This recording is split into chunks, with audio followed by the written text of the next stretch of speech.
പ്രവാസ ലോകത്തു നിന്നുള്ള വാർത്തകൾ.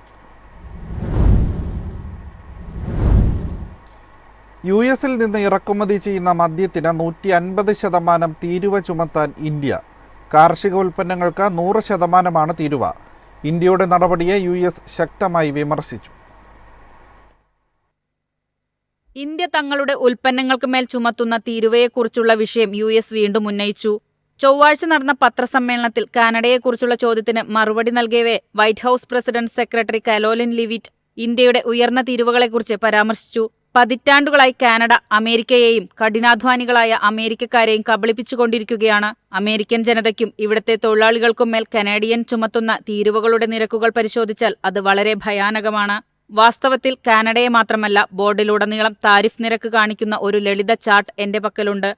അമേരിക്കൻ ചീസിനും വെണ്ണയ്ക്കും 300% താരിഫാണ് കാനഡ ചുമത്തുന്നതെന്നും അവർ ചൂണ്ടിക്കാട്ടി. വ്യാപാരം ന്യായവും സന്തുലിതവുമായിരിക്കണമെന്ന യു.എസ് പ്രസിഡന്റ് ഡൊണാൾഡ് ട്രംപിന്റെ കാഴ്ചപ്പാട്. അമേരിക്കൻ വ്യവസായങ്ങളുടെയും തൊഴിലാളികളുടെയും താൽപര്യം സംരക്ഷിക്കുന്ന പ്രസിഡന്റാണ് ഇപ്പോൾ തങ്ങൾക്കുള്ളതെന്നും കാരലൈൻ പറഞ്ഞു.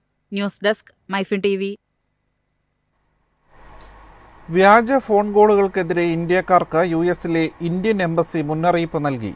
വ്യക്തിഗത വിവരങ്ങൾ വെളിപ്പെടുത്തരുതെന്നും പണം കൈമാറരുതെന്നും വിസ അപേക്ഷകർ ജാഗ്രത പാലിക്കണമെന്നും നിർദ്ദേശം.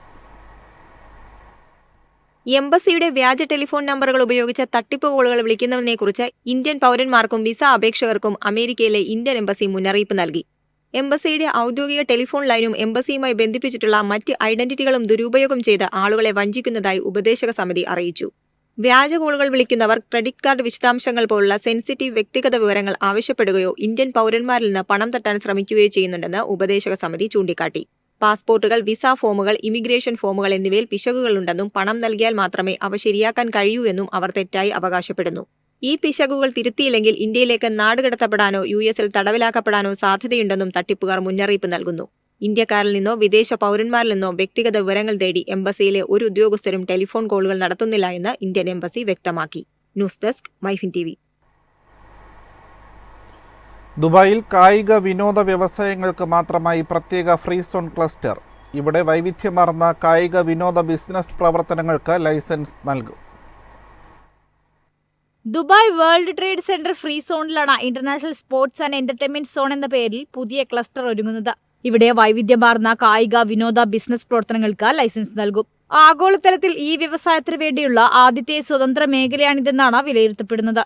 Sports management, marketing, event management, media, broadcasting തുടങ്ങിയ മേഖലകളിൽ നിന്നുള്ള ബിസിനസ്സുകൾക്ക് ലൈസൻസ് നൽകുന്നതിനുള്ള ഒരു പ്ലാറ്റ്ഫോം സോൺ നൽകും. ആഗോള ബ്രാൻഡുകൾ, സ്പോർട്സ് ലീഗുകൾ, ഫ്രാഞ്ചൈസികൾ, അവകാശ ഉടമകൾ, നിക്ഷേപകർ, സ്പോർട്സ് ടാലന്റ് ഏജൻസികൾ, കലാകാരന്മാർ, സ്പോർട്സ് മീഡിയ വ്യക്തികൾ, സോഷ്യൽ മീഡിയയിൽ സ്വാധീനം ചെലുത്തുന്നവർ, ക്രിയേറ്റീവ് ഇൻഡസ്ട്രി പ്രൊഫഷണലുകൾ എന്നിവരുൾപ്പെടെ വൈവിധ്യമാർന്ന വ്യവസായ പങ്കാളികളുടെ കേന്ദ്രമായിരിക്കും zone.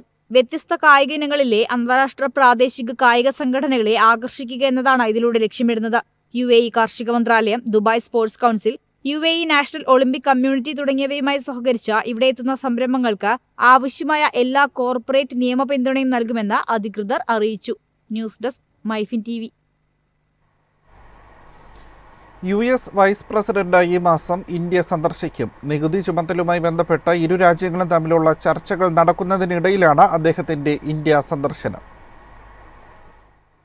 US vice president JD വാൻസും ഭാര്യ ഉഷ വാൻസും ഈ മാസം അവസാനത്തോടെ ഇന്ത്യ സന്ദർശിക്കും. വൈസ് പ്രസിഡന്റായതിനു ശേഷം വാൻസിന്റെ രണ്ടാമത്തെ വിദേശയാത്രയായിരിക്കും ഇത്. കഴിഞ്ഞ മാസം വാൻസ് ആഫ്രിക്കയിലും ജർമ്മനിയിലും സന്ദർശനം നടത്തിയിരുന്നു.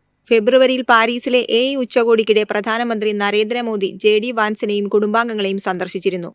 ആന്ധ്രാപ്രദേശിലെ വഡ്ലൂരിൽ നിന്ന് അമേരിക്കയിലേക്ക് കുടിയേറിയ കുടുംബത്തിലെ അംഗമാണ് Usha Vance. News desk MyFin TV. ഹജ്ജ് തീർത്ഥാടകർക്ക് നൽകുന്ന സേവനത്തിൽ വീഴ്ച വരുത്തുന്ന സേവനദാതാക്കൾക്കെതിരെ കർശന നടപടിയെടുക്കുമെന്ന് സൗദി സർക്കാർ. കഴിഞ്ഞ വർഷം ഹജ്ജ് ഏജൻസികൾക്കെതിരെ പരാതികൾ വ്യാപകമായ പശ്ചാത്തലത്തിലാണ് മുന്നറിയിപ്പ് നൽകിയത്. ഹജ്ജ് ഉംറ മന്ത്രി തൗഫീഖ് അൽ റബീഹ് ആണ് ഹജ്ജ് സേവനദാതാക്കൾക്ക് മുന്നറിയിപ്പ് നൽകിയത്.